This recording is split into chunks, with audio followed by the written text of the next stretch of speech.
Good evening, ladies and gentlemen, and welcome to the third debate in the series, When did the World War II start and when did it end? It is a series of debates organized by three institutions together: the Pilecki-Institut of Berlin, Center for Historical Research of the Polish Academy of Sciences in Berlin, and the European Network of Remembrance and Solidarity.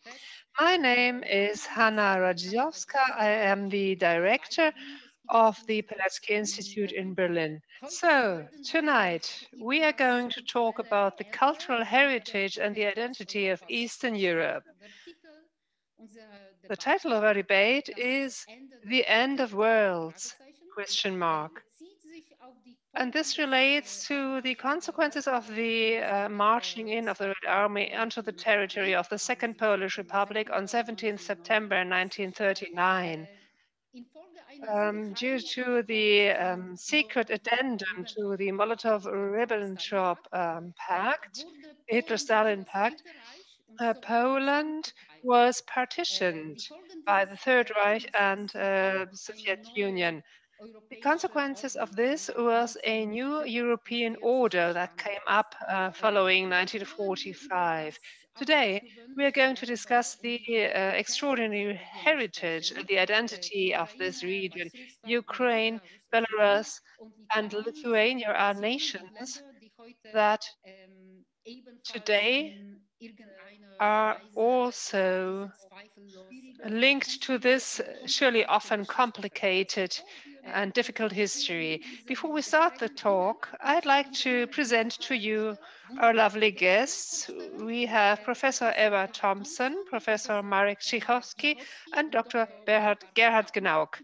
Professor Marek Cichocki, he is a political scientist, philosopher, expert in Polish-German relations, and he is a program director of the foundation of Natolin, and he is the editor-in-chief of the magazine New Europe, and he also is a lecturer at the Collegium Civitas in Warsaw. He is a co-editor of the philosophical yearbook Stolecia Polityczna, and he's also the author of an important book on Polish identity, North and South. For this book, he received the Josef Matztigi Prize. Dr. Gerhard Gnauck, he has been the political correspondent of the Frankfurter Allgemeine Zeitung newspaper in Warsaw for Poland, Ukraine, Estonia, Latvia, and Lithuania.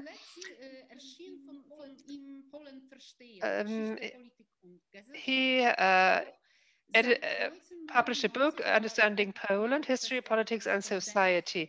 Previously, he had been an editor with Die Welt newspaper in Warsaw, and as a free author, he also published in the Neue Zürcher Zeitung newspapers. In 2018, Dr. Gnauck was awarded the Maciej Parzynski Prize as a category foreign journalist.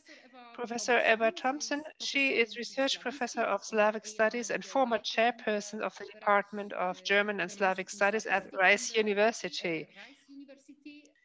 She is the author of 5 books, among them Imperial Knowledge, Russian Literature and Colonialism, about 50 scholarly articles, and hundreds of other articles and reviews.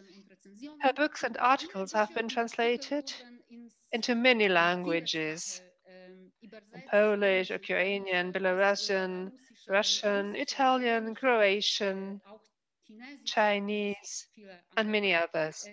This year, Professor Thompson was awarded a prize by an institute in Poland. Now, I think there are 2 ways of discussing the heritage of a multicultural world, which symbolically happened on the 17th September in 1939. It is the heritage of the Second Polish Republic, the former Polish Eastern territories called Kresy, in Poland, and it's also the heritage of Austro-Hungarian, Galicia, two names for the same territory. Joseph Roth, an outstanding Jewish Austrian writer from Austria, he wrote, and I quote, "My former homeland, a monarchy, was a great house with lots of doors and rooms for different people. My house was divided. Cut, destroyed. I have nothing more to look for there."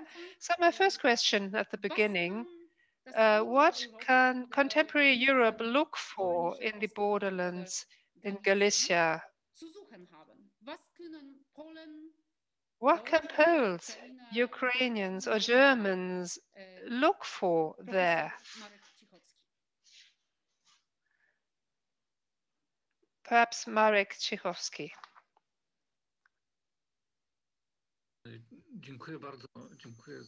Thank you for having me here.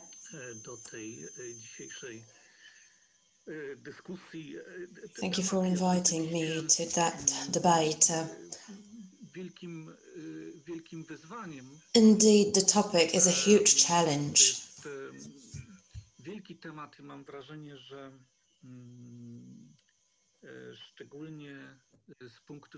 I think this is a particularly important topic from the perspective of the experiences of the Western Europe, if I may call it that way.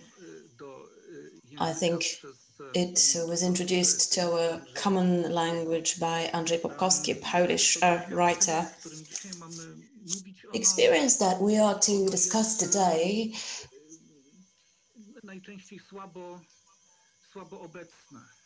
is not present as a rule in debates. It is frequently misunderstood. In particular, if we ventured out to try to talk about it in the first mode that Ms. Radziejowska mentioned, namely in the mode of talking about it as if it was the legacy of the First Republic. The matter appears to be a bit different in the context of the second narrative. This narrative is much more popular. This is the Donau narrative related to the experience of the Austro-Hungarian Empire. I hope that we will be able to return during this debate to the fact that I just mentioned. Why is the first experience less recognized and more difficult, and why is the other one much more prevalent, much more popular? And consequently, what does this difference tell us about today's Europe? However, to reply to your question in a nutshell, I can just say that we should learn from it. When we discuss the experiences of the First Republic, when we talk about the history of the First Republic, we notice that historically and politically, as you mentioned, there is a certain end to that period. You mentioned the 17th of September 1939. Personally, I would say that this date should be coupled with 1920 and 1921. Many people, the experience of Kresy, of the Polish recent eastern territories, from the perspective of certain continuity, of remembrance, political and cultural experiences, was of vital importance. Such people would mention 1920, 1921 as an equally important date, or a turning point, if you like, the end to the cultural and political continuity.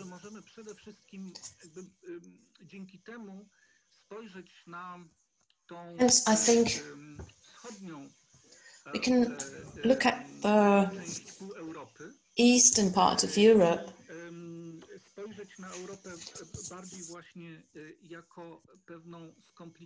as a complicated and complex conglomerate of diversified and often not complementary experiences, like is the case with the First Republic and the Austro-Hungarian monarchy.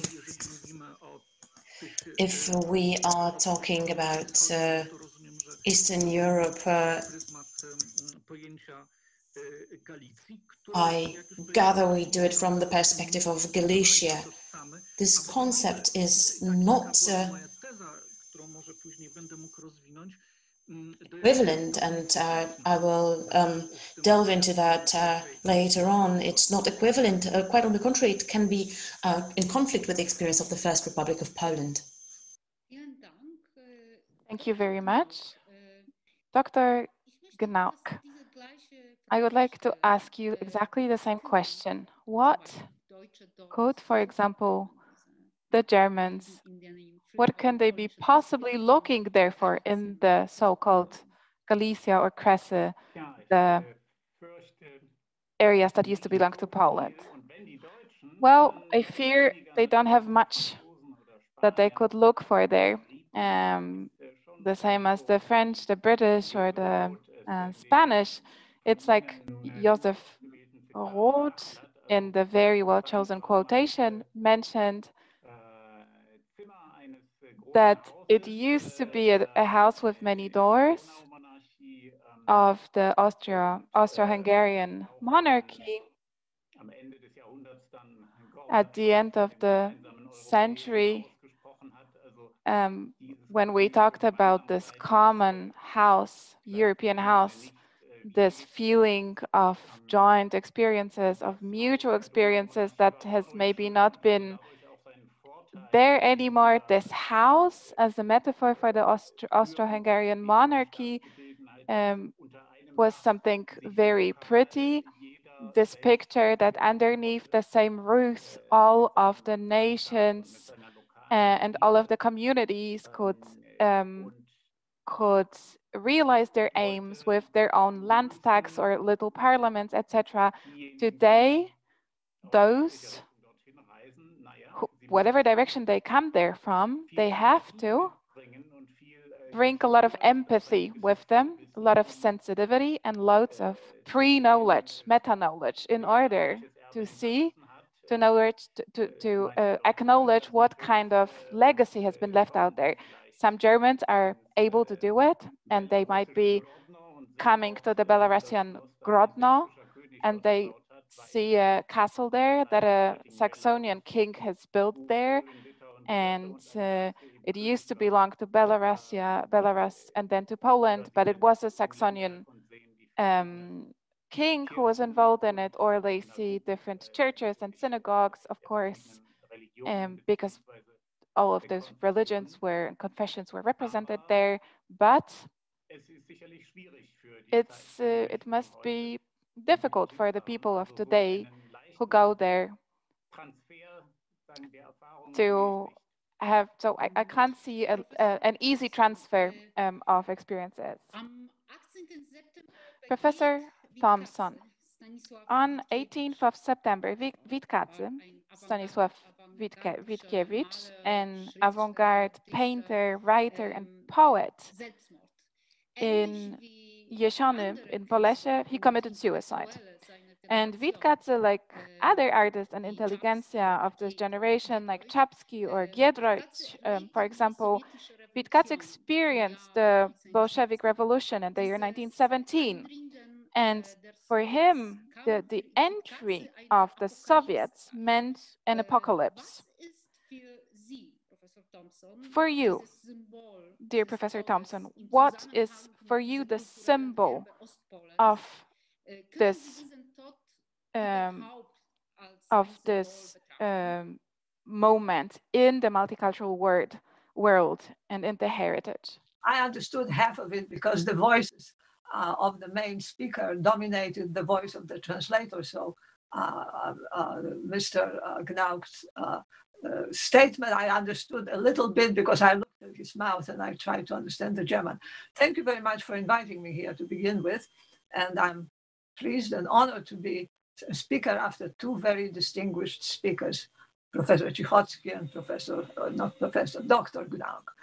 Well, when the question is, what can Western Europeans, or Germans in particular, learn from the Polish borderlands, the Kresy? I would say very briefly at the beginning that if they look at the history of it, and they should, because that's something that the area that requires a historical approach, they will see there pre-modern multiculturalism. Now, what is the difference between the modern multiculturalism, of which we hear so much today, and the pre-modern one? Well, the pre-modern one was grounded very seriously, very strongly in the Catholic Weltanschauung. It was not grounded in a set of rules, a kind of logical legal system, but rather in the recognition of each person's humanity and dignity and frailty. This is something that can be understood only in the context of Christian umbrella, because the kind of tolerance that was displayed there was not based, as I said, on rules, on regulations, but rather on the feeling that we are all common humanity. And in Poland, this tradition of regarding everyone as more or less equal, I understand that there will be objections to this, but I would like to still say that stems from a scholar that lived in the Middle Ages, Stanisław of Skarbimierz, who at the Council of Constance in 1411 argued that Christians or Christian states should not always fight the pagans, that they should live in peace with the pagan states if those pagan states do not want to fight and do not want to conquer. And Stanisław of Skarbimierz was perhaps the first person in the world to articulate the idea of human rights, regardless of nationality, regardless of religion and so forth. So this tradition of looking at human beings just as human beings was very strongly rooted in Polish Catholicism. And only under such circumstances could the Jews, for instance, have their own state within a state, which they did have in the Old Poland, in the Old Polish Commonwealth. The Jews had their own legislature, they collected their own taxes, they were exempt from military service. This sort of thing is simply impossible to implement in modern times, and it's not necessary, of course, to implement in modern times. But in those times, of course, Poland was a unique country in that regard. So we should remember that this was this old Poland that lasted until the partitions. And I couldn't overemphasize the fact that the partitions dealt an enormous blow to all this, to this arrangement of many nationalities living together in peace. Because the partitions introduced new laws and new regulations. And as we know, Russian laws and the Russian way of governing a country is completely different from the Polish one. And people who once believe that they have the right to decide about how much taxes, for instance, they pay, suddenly we're told you're paying that much and that much. Stefan Żeromski wrote a beautiful novel about it entitled The Ashes. I recommend it to anyone who would like to see what happened in the Austrian partition after the partitions of Poland were finished. So the Enlightenment mind, which is based on regulations and which is based on non-Aristotelian rationality, is simply incapable of understanding this kind of arrangement. And by looking at the Polish borderlands, or studying the history of the Polish borderlands, I think maybe this idea of pre-modern multiculturalism and pre-modern way of dealing with multicultural communities living together can be a little bit better understood. I can go on, but I think I'll let somebody else speak.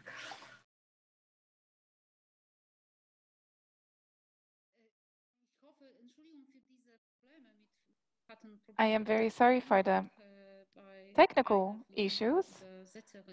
We had some problems with one of our interpreters. I hope everything is going to be okay now. I would like to thank you very much for what you've just said.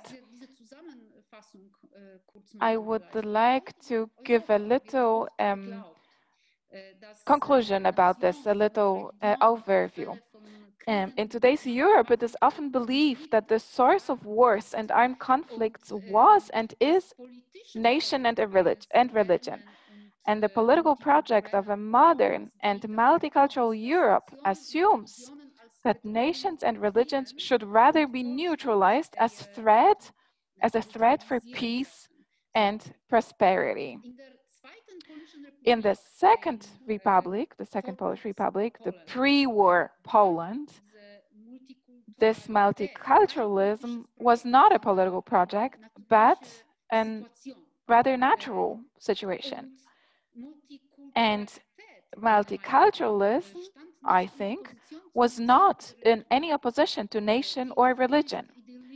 The world, however, which was often full of conflicts and tensions, but it was obvious to everyone that this world was a natural state.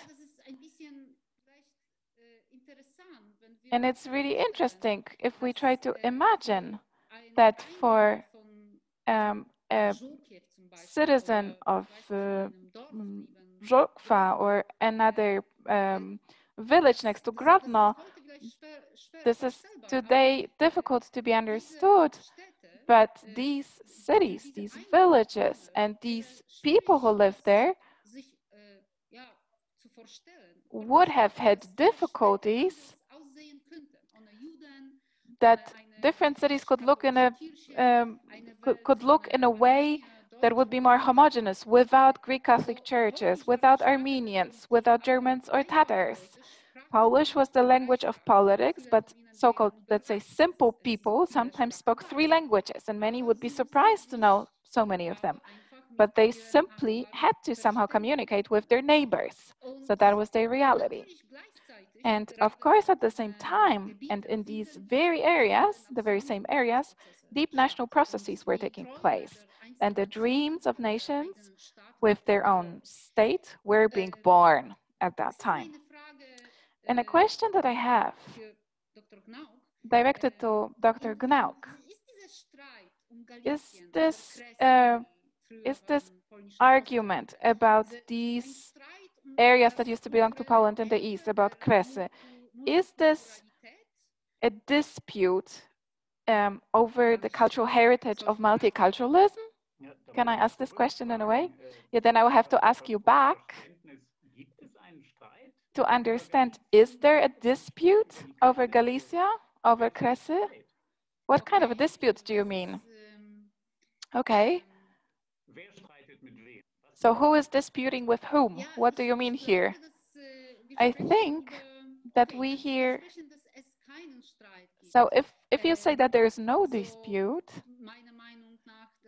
so I think, or in my opinion, this is one perspective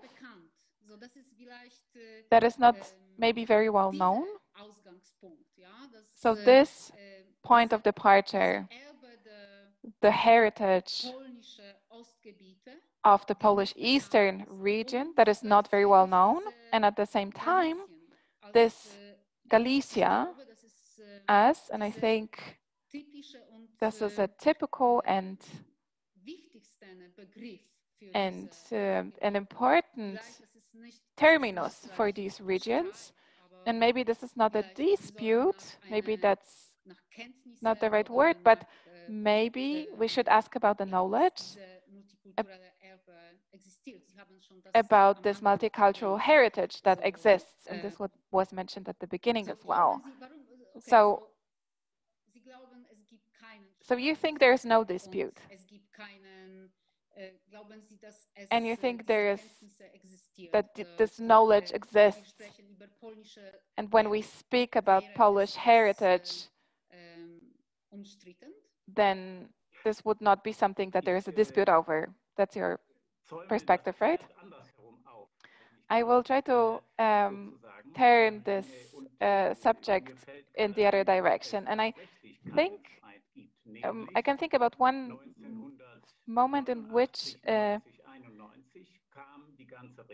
about a moment when there was no dispute. 1989, this whole region was taken out, as you can say, out of the refrigerator of history, and everything was being taken outside, old values and old conflicts, and this huge achievement of the Polish state that was reaching out back to Polish intellectuals like Gerhard, for example, one of the most important Polish intellectuals of the 20th century. So 1989, 90 and 91, the Polish state said, okay, we now have new neighbors, Lithuania, Ukraine, Belarus. Nobody ever thought that these countries would be sovereign, and we have borders to people who live there and who, in times of Stalin, have been suppressed. But we, of course, accept the sovereignty of our neighbors. We're very happy that they're independent. That was the Polish reaction. And with this reaction, a wonderful base was created, 1989, for a perfect neighborhood, for being neighbors. And I think this is still something that is very fruitful today for some intellectual and political elites who solidarize with the Belarusian nation now. And so everything that is being believed in the Western Europe, that in the East there's still disputes over borders, that's not the case at all. Instead, we had a look at what is happening with this heritage, with this multicultural heritage. And now I'm coming back to you, Mrs. Radziejowska, what this multicultural heritage left by the Poles in these regions, what consequences, what effects does it have? And I think this was the development within the last years, the base in Belarus, in which the communal politicians and activists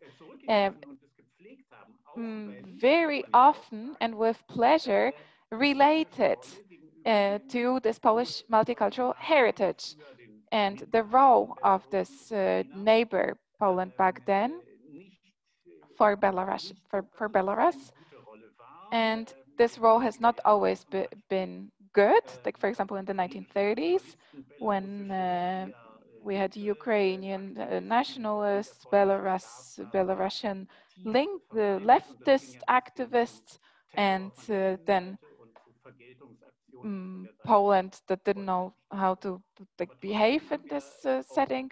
But apart from that, on this base, we managed to have really good relations and this freedom of space as well.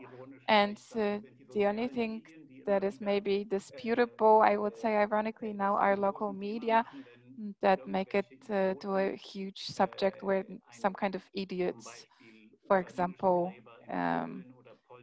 destroy Ukrainian graves in Poland or Polish graves in the Ukraine, or when they spray over them, etc. So, but if you follow the media, you could have the impression that there is something like a Cold War between these countries that is happening right now, but this is not the case, not at all. And coming back to your question, I wouldn't call it a dispute over Galicia or the eastern regions. There is a really good base and fundament to grounds for these relations.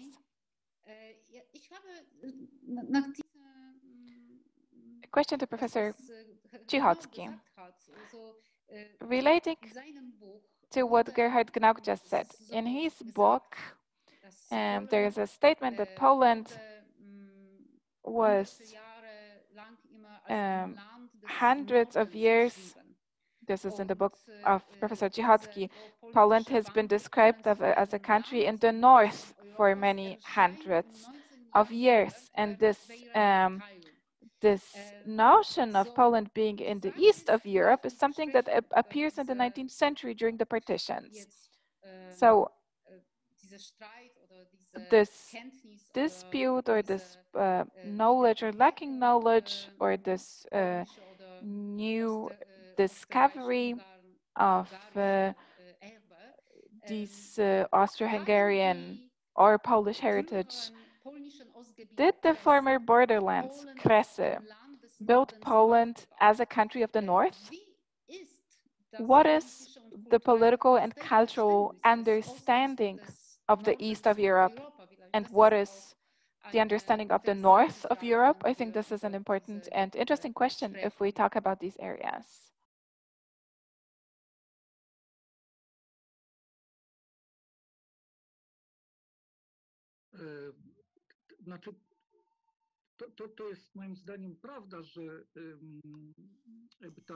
Indeed, in my opinion, it is true.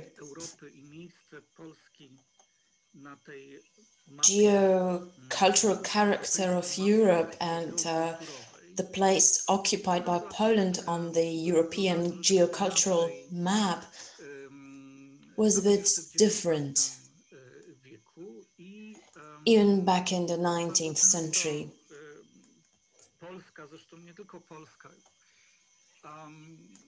Poland, but not only Poland, was frequently defined on the map as the northern part of the continent, as the north. Where did it come from? Well, the basic division of the geocultural map of Europe, at least until the times of the Enlightenment, was the division into the northern and the southern part, the north and the south, and that was the basic axis of historical and cultural identification of the European identity. The Enlightenment changed the situation. It reinterpreted the notion of the West. It is indeed not a coincidence that as a consequence of this reinterpretation, the center of the identity, of culture, of religion moved from Rome to Paris. It is also not a coincidence that Napoleon, when he created his French pan-Europe, was the opinion that Paris should be the heart, the capital of the new pan-European order. This change, however, had a decisive impact on how Europeans started to perceive the East. The East understood through the prism of Orientalism, the idea of the Orient as something exotic, mysterious, irrational, fascinating, something that is always the negative of a rational, well-ordered West appears more or less when this shift occurred, more or less in the time of the Enlightenment in France, followed by the German Enlightenment, which also goes in that direction. Importantly, from the perspective of the legacy of the First Republic, the change that I was just referring to overlaps historically with the partitions. the disappearance of the First Republic as a political reality from the map of Europe. As a consequence, the new, reinterpreted West would then perceive Europe mostly along the main division axis, the West and the East.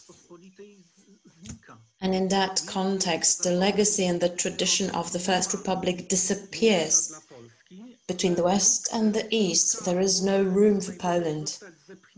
Or Poland can be pushed to the margins of the European East. Alternatively, it can aspire to being some part of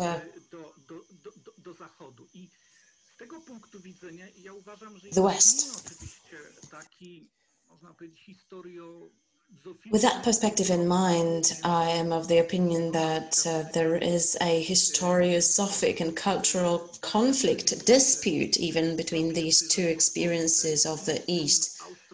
The experience from the period after the First Republic and the Austro-Hungarian experience of the East, which is much broader in nature. The Austro-Hungarian experience of the East does not only focus on Galicia, but includes the Balkans, perhaps above all the Balkans. I wouldn't overemphasize the issue of Galicia in the Austro-Hungarian experience. Indeed, Galicia was important from the Polish perspective, from the perspective of Poles living within the Austro-Hungarian Empire. However, from the perspective of Austro-Hungary as a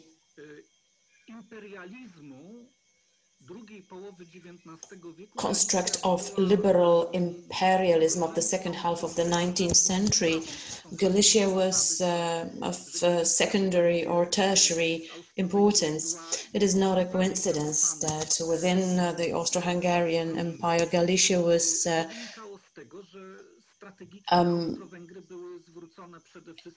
province that was not catching up, was backward. The main focus was on the Adriatic Sea, the Balkans, the Black Sea. Galicia, and here I do apologize for my comparison, was a kind of back of the Habsburg Empire. It had importance from the Austro-Hungarian Empire from the perspective of possible future war that might break out between Russia and Austro-Hungarian Empire. We tend to create myths and legends all around Galicia and the legacy of the Habsburg Empire. We create legends from the perspective of our contemporary needs.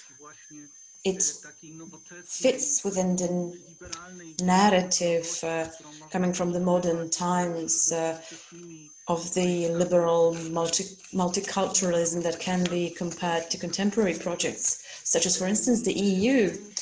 From the Polish perspective, however, it seems that the legacy is overblown. As a result,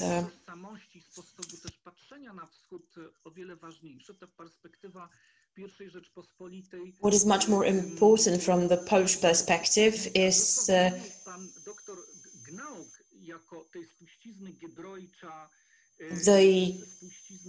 perspective of the First Republic. As Dr. Gnauck spoke about the Paris culture, Giedroyć, and the way the East was perceived, the Polish Prometheism. This is all the effect of long-lasting process. Let's not forget that since 1772, Poles, in their understanding of the West, underwent a huge evolution. The critical point of that evolution, the point at which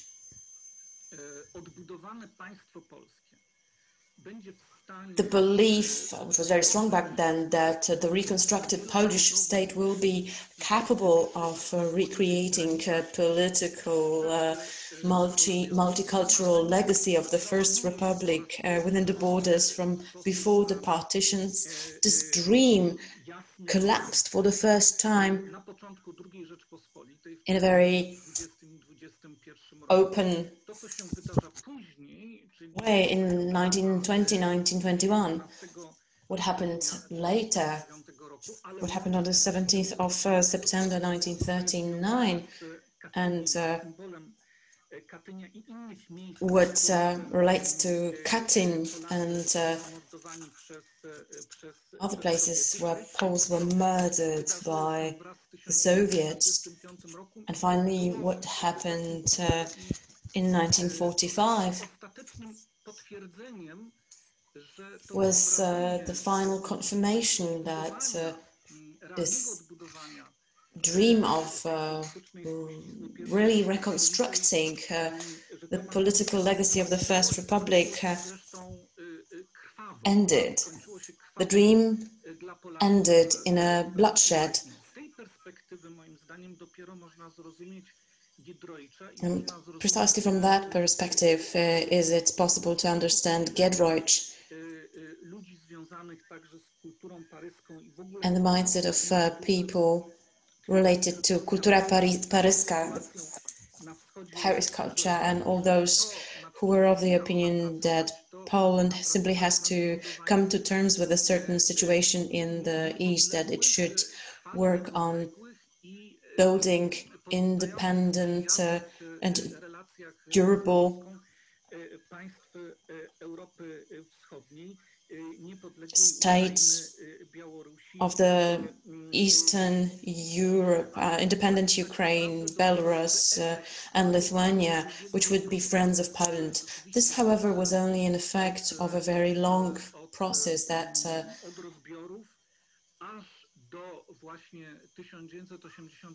has been happening since the partitions until 1989.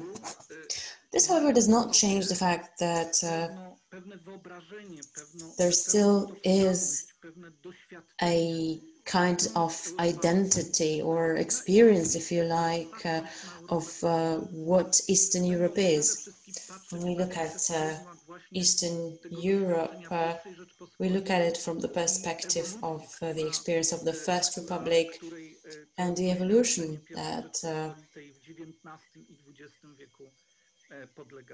it underwent in the 19th and 20th century. Thank you. I can remember when I went to visit Ukraine, I had some projects that I conducted there, and at the end, there was always a discussion taking place about Wolyń and the massacre there. And these were always these terrible events during the war. These were always a very, very difficult point. And my experience, that was, for example, my experience in Lviv, was that this heritage of the Austro-Hungarian monarchy is really easier to be told, for example, for the Ukraine people, for the Ukrainians, as comparing to the heritage of the First Polish Republic. This is, of course, my subjective opinion, but my question to Professor Thompson would be, how do you think? What do you think?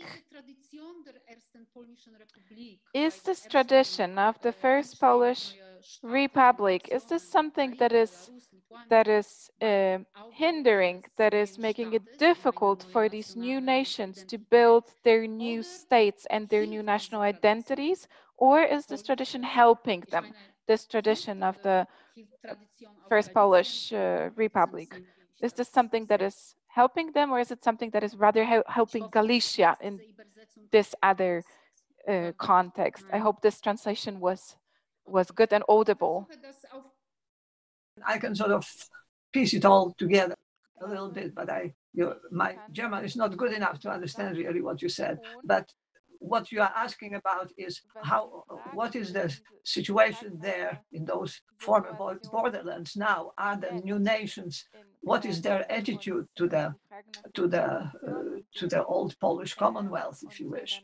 Is that the point that you're making? Because there's plenty to say about all these topics.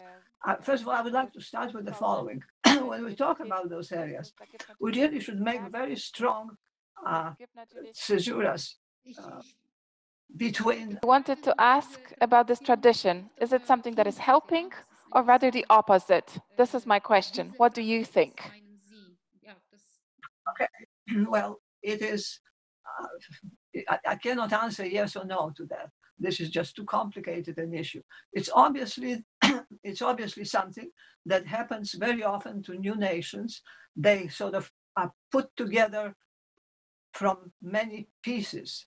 And that happened, for instance, in England, even though the British are not a nationality, they're becoming a nationality, but even the English have a lot of Celtic influence in them, not to speak of the United States, which is, of course, a country that consists of very many inputs and nationalities. So in this sense, whatever was there, say, in the 18th, 17th century, 16th century, and now is Ukrainian or Belarusian or Lithuanian, simply cannot possibly hurt the new nations. It is simply one of the pieces out of which they will willy-nilly compose their own nation, and have already. The ways they do it, maybe that the Poles will not like, but they are there. The architecture is there, that certain traditions have not yet died, but many of them have died, of course, most of them probably, but some of them have not. And so they will incorporate it into their new nations. And I see it very often when I talk to Ukrainians. So there's nothing bad in incorporating those experiences there. Now, when it comes to the Polish-German situation, well, it's a little bit different, but given the enormity of guilt that happened during World War II, but I think that a certain respect for who lived there before and who taught there before in Szczecin and Wrocław should be and is, I think, maintained by the Poles. So I don't see any problem with today. I see the problem with mixing the situation in those borderlands in particular, and not distinguishing between the times when Poland was the ruler, when Poland made laws, and the period when there was no Poland. These were basically areas which were dependent on occupier and his orders to the population. And then the third period would be the Poland that regained its independence after 1990, because in 1945, Poland became simply a Soviet satellite, and those who pretend that this was independent Poland are either ill-informed or basically not interested in telling the truth. So this is not a problem. My problem, if I may switch now to what Professor Cichocki said, when you spoke about the Enlightenment being one of the causes of shifting Poland to the east, so to speak, intellectually. I don't think I see it this way. I see the thing, the renaming of Poland as part of colonialism. You see, when the partitions happened and Poland, a large chunk of Poland, most of Poland, went under Russian rule, this was a shift in perception of Western Europeans, because Poland suddenly became just a province of Russia. And in the minds of millions of Western Europeans and Americans, to this day, Poland remains an Eastern country that's very close to Russia. But Poland's traditions are completely different than Russia's, and Poland simply cannot fit with the Russians. It's simply a different, totally different kind of Weltanschauung, if I may use this word again. So I think that that when we speak about the responsibility for these events, we have to remember that there is this big bubble built by big European empires, which participated in the partitions of Poland. Within that big bubble, there are smaller bubbles of various nationalities, and they, under new government, they frequently fought with each other. Now, I don't blame them as much as I blame the big bubble, which created this entire situation. So this is something that I think we need to remember as we speak about events and developments in what we may call Polish territories in the 19th century and 20th century, apart from, of course, the period between the wars. But in large measure, Poland was not there, so it's very hard to speak about the Poland did this or Poland did that. And this reclassification of Poland as an Eastern European country, I ascribe solely to the partitions of Poland. This was one of the great damages done, and very difficult to sort of assess and very difficult to verbalize. But nevertheless, it's the damage done by the partitions. Again, the big bubble is responsible for that, not so much the Enlightenment per se, which, as Professor Cichocki said, divided Europe into East and West. So we have to remember, I think, about the partitions of Poland as a very important event in European history, totally forgotten by German and Russian historians. As you look at, say, historians who are being read today of Russia, because I'm more familiar with these, Nicholas Riazanowski's History of Russia has 10 editions, or 11 by now, I think, published by Oxford University Press. And this is the source of information about the entire, quote, Eastern Europe. And of course, there's partitions of Poland are not even mentioned as a fact. So, you know, somewhere Russia annexed this and Russia annexed that. So we should build up the awareness of people that in the 19th century in particular, there was no Polish state, there was no Polish legislature, and those things that are ascribed to Poland simply have to be ascribed to the occupying powers. And a few words about Galicia. I realized that Galicia had Vienna as its center, in spite of course, distance, and it was not exactly the capital of Galicia, but everybody was related somehow to Vienna. I realized Vienna was the center of culture. Vienna was the center of philosophy, music, and so forth, and it's a wonderful city, and it created a lot and contributed to European culture. But you know, when I think Galicia, my association is first with the incredible poverty in Galicia. The peasant poverty in Galicia surpassed even the poverty of Russian partition and Russian peasantry.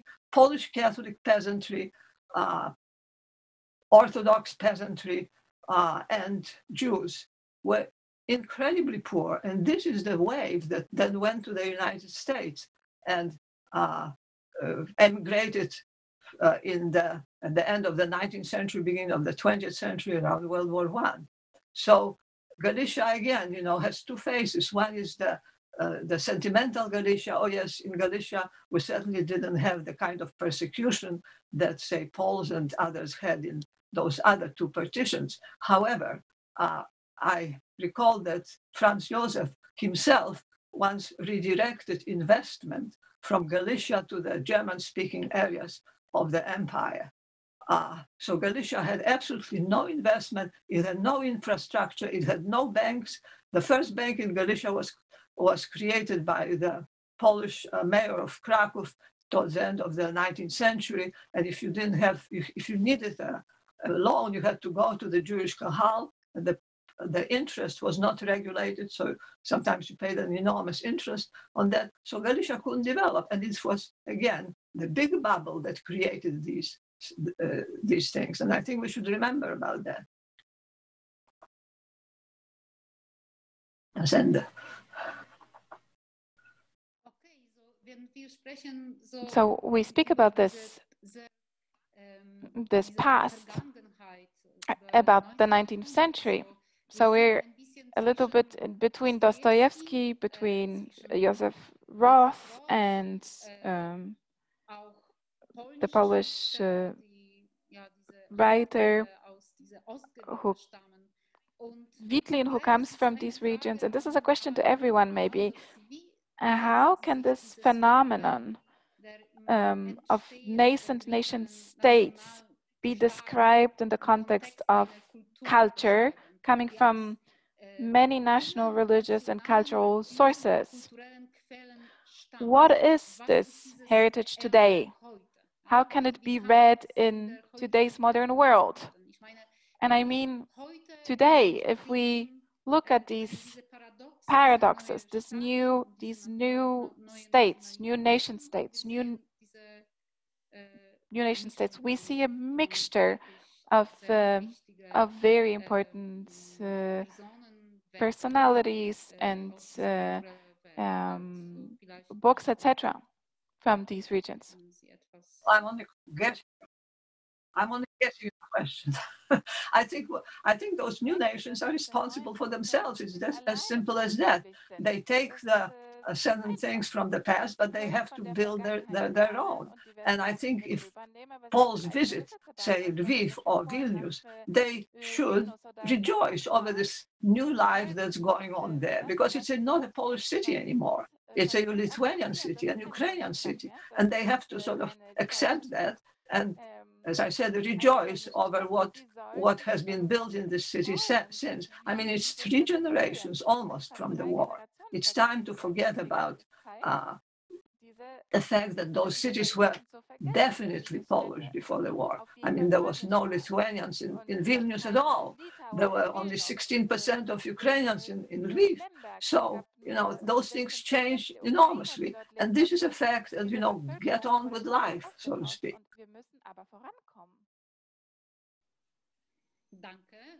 Thank you. And now, Dr. Gnauck, in our today's world, can we take something out of this heritage for us? I won't say anything new. I can only agree with Professor Thompson and also the Germans who traveled to this spectacularly, the Germans who used to live in this spectacularly beautiful city, Wrocław or Szczecin or Gdańsk, these beautifully blossoming cities. If they go there now, they should be happy about how beautiful these cities are and how they're flourishing, and they should appreciate this. And those historians who deal with the history of Silesia or Gdańsk today, these are more and more Polish historians, and I can see it, I look at it with mixed feelings, but this is reality. And the group of German historians that used to deal with the history of Silesia in a very intimate way, and in the background, for example, they were in the background, and now they're in the background, and now the Polish historians are in the foreground. So the history changes its owner, so to say. This is the natural way of things. Professor Cichocki, would you like to add anything to what has been just said?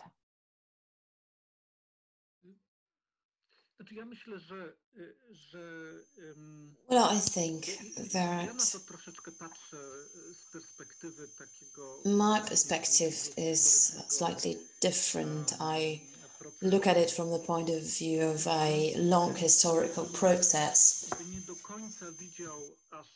Consequently, I wouldn't see such a clear analogy between the development of these cities that Mr. Gnauck mentioned and the development of cities in the states of the Eastern Europe. So in the case of Ukraine, Belarus and Lithuania,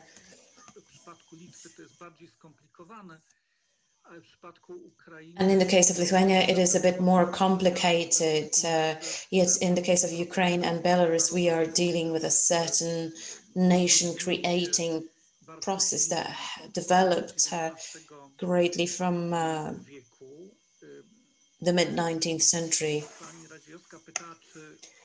Madam Radziejowska was asking whether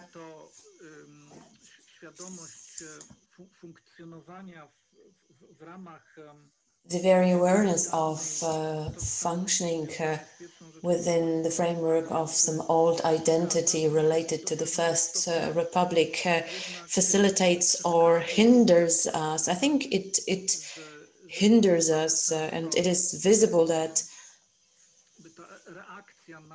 quite frequently the reaction to the Polish focus on the traditions of the First Republic is not always that of understanding or sympathy in Lithuania, Belarus, or Ukraine. As I mentioned, since mid-19th century, we've been dealing there with a very rapid process of creation of modern national awareness that needs to separate itself, or even needs to clearly contrast itself with some cultural or historical claims of the Polish tradition of the First Republic. I think there is a certain potential for conflict, something that we are trying to deal with somehow.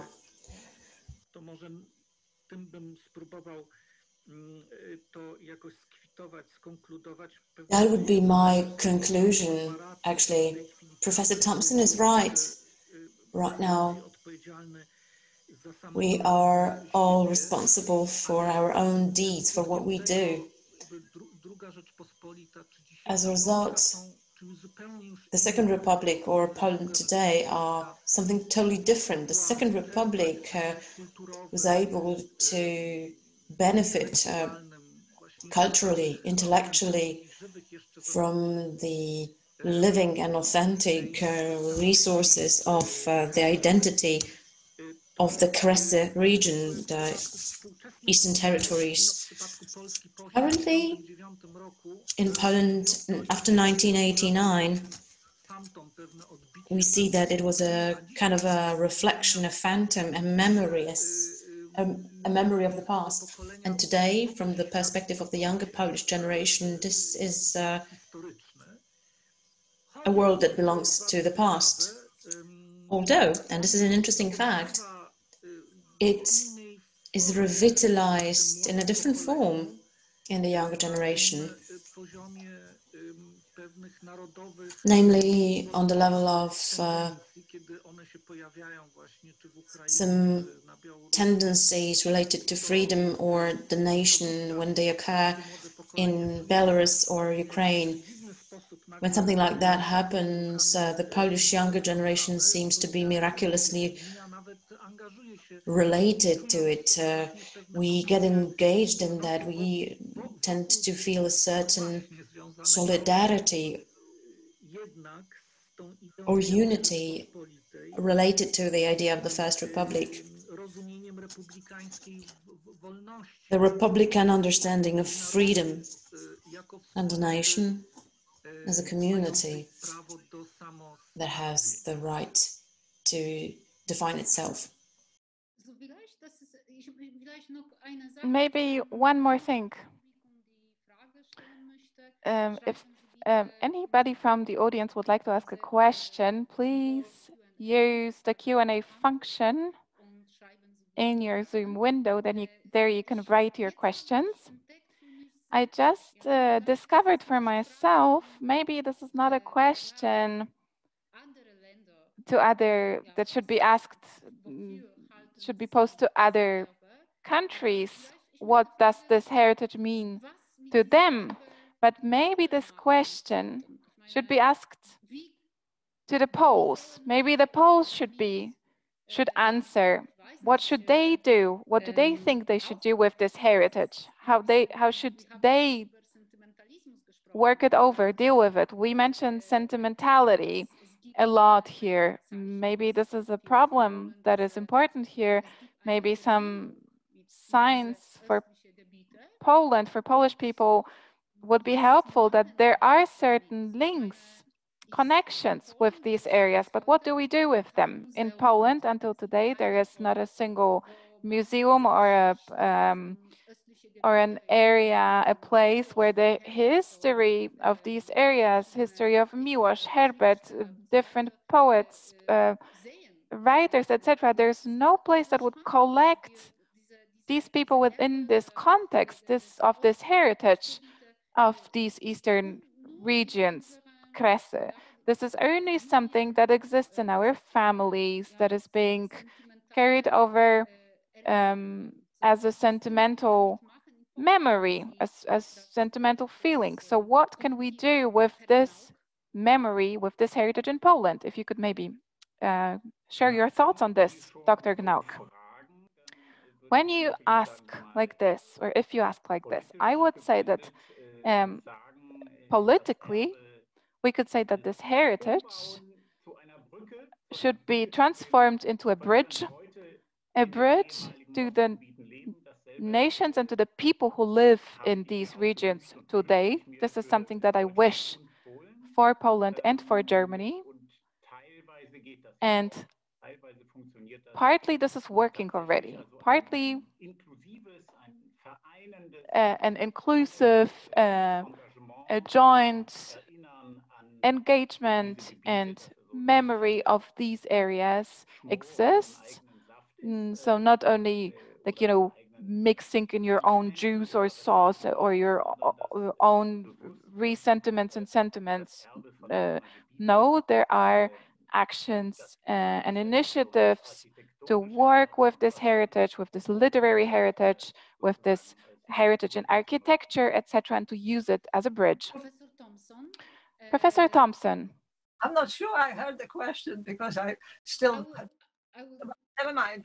Let me first say that, of course, I come from the Borderlands, and my parents were thrown out of their house and so forth and so on. And before that, my father was in a Lithuanian jail for a week because he was editor of a Polish publication that the Lithuanians didn't like. So I'm speaking from experience, so to speak. And it seems to me that these things are really trivial at this point.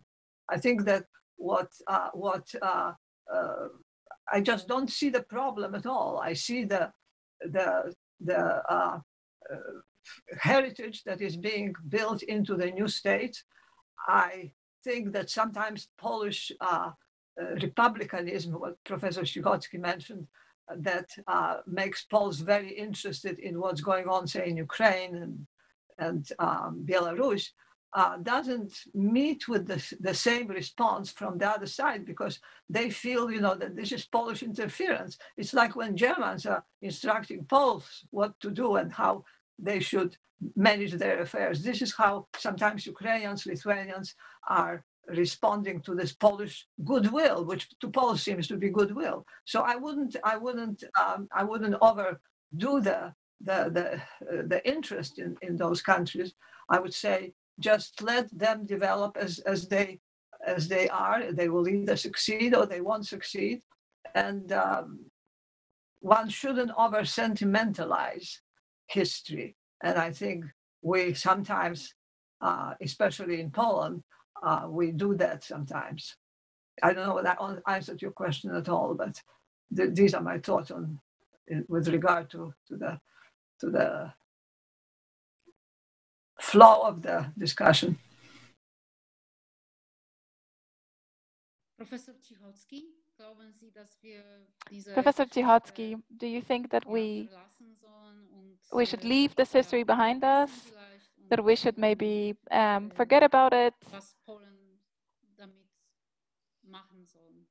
So what should Poland do with this heritage? What is your opinion on this?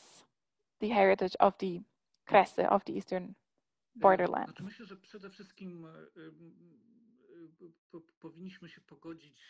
Above all, we should come to terms, and here I agree with my four speakers, with the current situation. The current situation is the effect of 2 centuries of evolution. Even if deep down we have this bitter truth that this evolution was largely imposed on us, it did not result from our own politics or from our own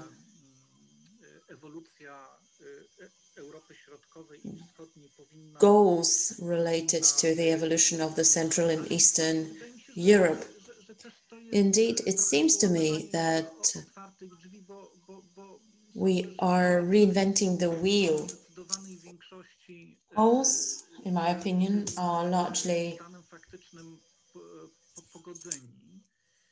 okay. They've come to terms with that status quo.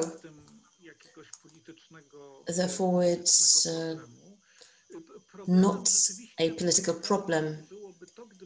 In my opinion, it would be problematic if we wanted, and I'm of the opinion that we shouldn't forget, definitely. It's a part of our history, it's a part of our identity, it's a part of our own self-awareness in Europe. And if we want to find our place in Europe historically and in the contemporary Europe, we should never ever forget about it. However, it should be a part of our own history, our own historical narrative. Broadly understood, what I mean here is the context of the Polish history as hopefully it is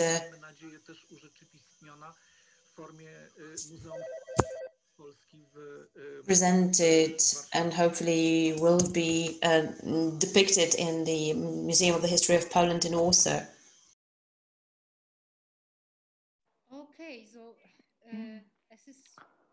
Okay, so it's quite late already. I can see a question for Professor Cichocki about Jarosław Iwaszkiewicz and Czesław Miłosz. Jarosław Iwaszkiewicz is comes from Ukraine. Jarosław Iwaszkiewicz comes from Ukraine, and Czesław Miłosz comes from Lithuania, but they're still Polish in a cultural way. Professor Cichocki, do you think the identity died? Jarosław Iwaszkiewicz is from Ukraine, Czesław Miłosz is from Lithuania. They are both Polish, the second in a cultural sense.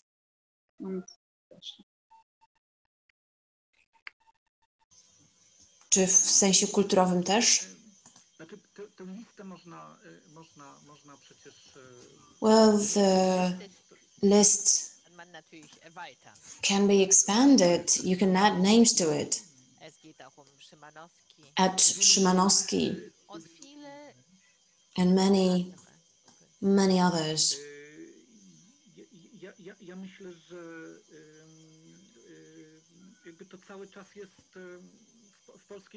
I think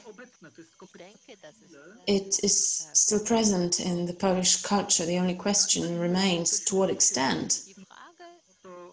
To what extent are we ready to use it right now? The only question is, whether we want to interpret these books, whether we want to have them in our contemporary world, and if we only do, they will have a lot to tell us still.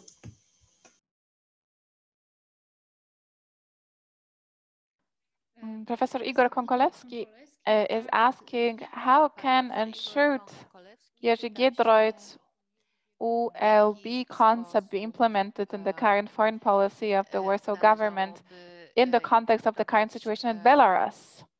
Well, I find that to be very much in line with what Giedroyc has advocated, because those countries are finally coming into their own.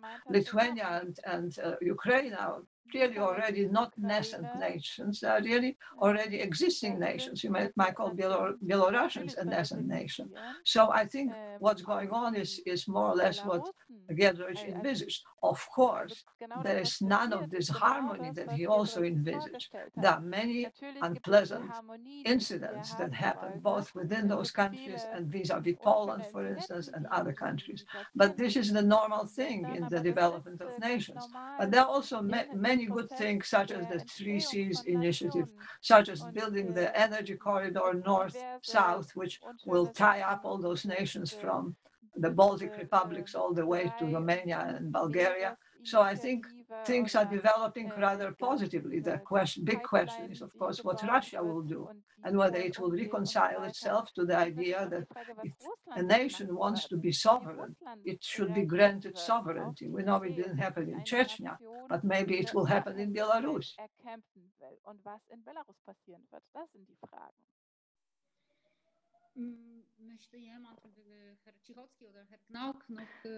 Would anybody else like to answer this question? Maybe Professor Cichocki or maybe Dr. Gnauck?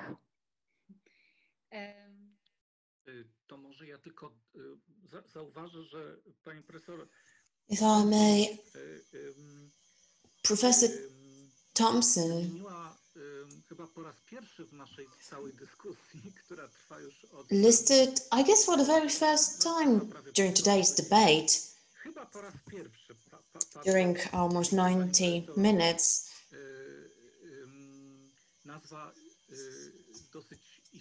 she mentioned a very important actor related to the topic that we've been discussing, namely Russia. Up until now, we have had a situation in which Russia was actually absent. It is interesting indeed. We were all trying to circumvent the topic, to beat about the bush, but actually it's one of absolutely key actors from the perspective of geopolitical and geoeconomic situation of the Eastern Europe, but also from the perspective of all historical and cultural aspects related to the past and the present.